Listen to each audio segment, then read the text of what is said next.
নমস্কার, সংস্কৃত শিক্ষা চ্যানেলের পক্ষ থেকে সকল দর্শক বন্ধু এবং আমার প্রিয় ছাত্রছাত্রীদের জানাই সাদর আমন্ত্রণ।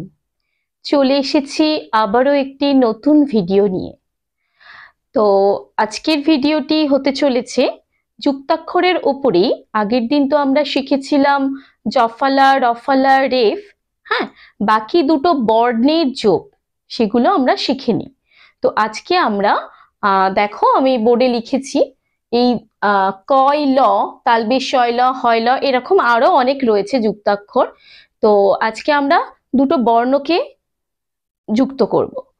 তো সেটা কিভাবে আমরা সহজভাবে করতে পারি সেটাই দেখব। তো চলো দেখে নেওয়া যাক কিভাবে সহজভাবে আমরা এই যুক্তাক্ষরগুলোকে লিখতে পারি। তো এর আগের দিন আমি বলেছিলাম দণ্ড, যে দণ্ডটাকে তিনটে ভাগে ভাগ করা যায়, এখানেও সেই জিনিসটাই প্রয়োগ করব।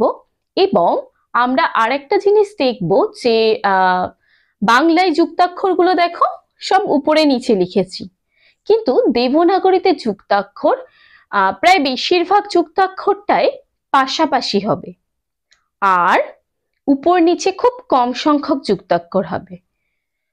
আচ্ছা, এবার দেখো কয় ল। তো ক, আমি বলেছিলাম যে কয়ের আমরা কোনো কিছু বাদ দেব না, কারণ কয়ের যদি কিছু বাদ দিই তাহলে কটাকে ব মনে হবে। তাই জন্য উপরে ক আছে তাই প্রথমে ক লিখলাম, নিচে ল আছে তাই পাশে ল লিখলাম। এখানে আমরা কোনোটাই কিছু বাদ দিলাম না। তালবেশ শয় ল। আচ্ছা, তালবেশ শয় ল, এখানে দেখো উপরে আছে তালবেশ শ, তাহলে তালবেশ শটা আমরা লিখব। অর্থাৎ তালবেশ শয়ের যে পাশে একটা দণ্ড থাকে বা রেখা থাকে সেটাকে বাদ দিলাম, অর্থাৎ অর্ধেক লিখলাম, এবং শেষে যেটা আছে সেটা পুরো লিখলাম। হয় ল, হয়ের ক্ষেত্রে একটা জিনিস বলে দিয়েছিলাম যে হয়ের যা কিছু হবে সব এই সেকেন্ড পার্টটার মধ্যে। তো এখানে দেখো সেকেন্ড পার্ট বলতে এই এর মধ্যে হলো লটা। এইবার দেখো উঙ্গুই গ, এগুলো হলো পাশাপাশি, কেবলমাত্র এইটা হলো উপর নিচ। উঙ্গর সঙ্গে যাই কিছু যুক্তাক্ষর হোক না কেন সবগুলোই উঙ্গর নিচে হবে। দয়ের ক্ষেত্রেও ঠিক তাই, দয়ের ক্ষেত্রেও দয়ের নিচে যুক্তাক্ষর হবে। দন্তেশ শয় বয়ের ক্ষেত্রে দন্তেশ শ উপরে আছে মানে পাশে, মানে প্রথমে, আর বটা পুরো।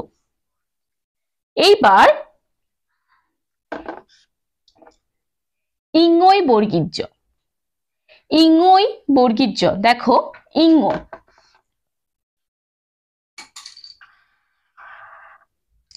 বর্গীয় জ, এই হচ্ছে ইঙ্গই বর্গীর জ। বর্গীর জয় ইয়, এটা কিন্তু সম্পূর্ণ আলাদা। ইয়ই বর্গীর জ যেমন আলাদা, বর্গীর জয় ইয়টাও সেরকম আলাদা। এইভাবে আমরা বর্গীয় জ লিখি। এই বর্গীর জয়ের মাথাটা একটু মুড়ে দিলে হয়ে যাবে বর্গীর জয় ইয়। ইঙ্গই চ, অর্থাৎ চ নিচে আছে মানে চ, আর এই ইঙ্গ, ঠিক আছে, ইঙ্গই চ। এবার দেখো এদিকে মধ্যে শয় ট, এই ট আর এই মধ্যেশ, অর্থাৎ মধ্যেশ অর্ধেক। এবার দন্তেশ শয়, দন্তেশ শ প্রথমেরটা অর্ধেক, আর ফয়ের তো কিছু বাদ দেওয়া যায় না, ফ পুরো, এবং ফ লাস্টে আছে যেহেতু ফ পুরোই হবে। এটা হচ্ছে তয়রা ফলা। তয়রা ফলাকে উল্টো, অর্থাৎ কেটাকে আমরা উল্টো দিকে লিখলে তয়রা ফলা হবে। তয় ত, এই হচ্ছে ত, আর এখান থেকে একটা দাগ বের করে দেওয়া মানে হচ্ছে এটা তয় ত। এই হচ্ছে আমরা দুটো করে যুক্তাক্ষর দেখলাম। এবার দেখবো তিনটে যুক্তাক্ষর, দন্তান নয় তয় ব, অর্থাৎ সবার শেষে কি আছে ব, মানে পুরো লিখবো ব কে, তাহলে এই ব কে পুরো লিখলাম। এরপরে আছে ত, তকে লিখবো অর্ধেক, আর উপরে আছে দন্তান্ন, দন্তান্নকেও লিখবো অর্ধেক। আচ্ছা, এবার আছে তয় ময় জফালা, শেষে আছে জফালা, অর্থাৎ জফালা পুরো লিখবো, ম লিখবো অর্ধেক, আর ত লিখবো অর্ধেক। টয় ট, টয়ের সঙ্গে যাই কিছু হোক না কেন সবকিছু নিচে হয়। মধ্যে শয় ক, ক লিখবো পুরো, আর মধ্যে শ লিখবো অর্ধেক। এতক্ষণ আমরা যুক্তাক্ষর বেশ কিছু দেখলাম। এবার যুক্তাক্ষর যোগে কয়েকটি শব্দ লিখব, যেমন নিষ্পত্তি।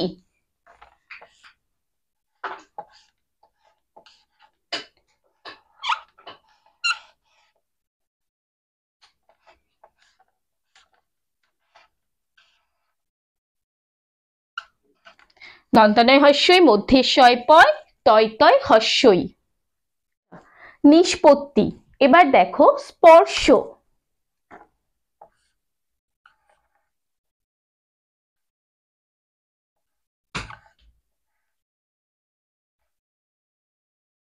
আচ্ছা, এবার দেখো মুগ্ধম,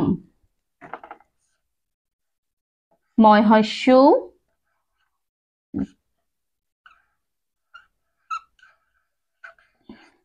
গয় ধয়, ময় হলন্ত। আচ্ছা, এবার দেখো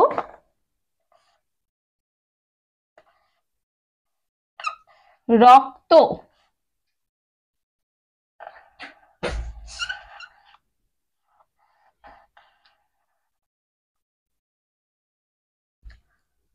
র কয়ত।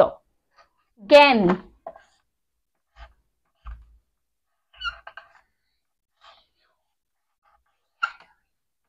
শব্দ,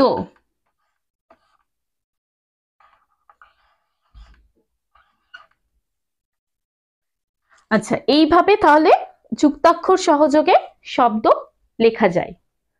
তো আশা করছি তোমরা পারবে।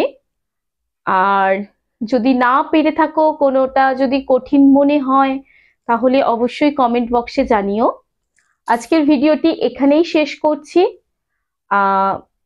পরবর্তী ভিডিও খুব শীঘ্রই আসে। ততক্ষণ সবাই খুব ভালো থাকবে, সুস্থ থাকবে এবং সবাইকে ভালো রাখবে। নমস্কার।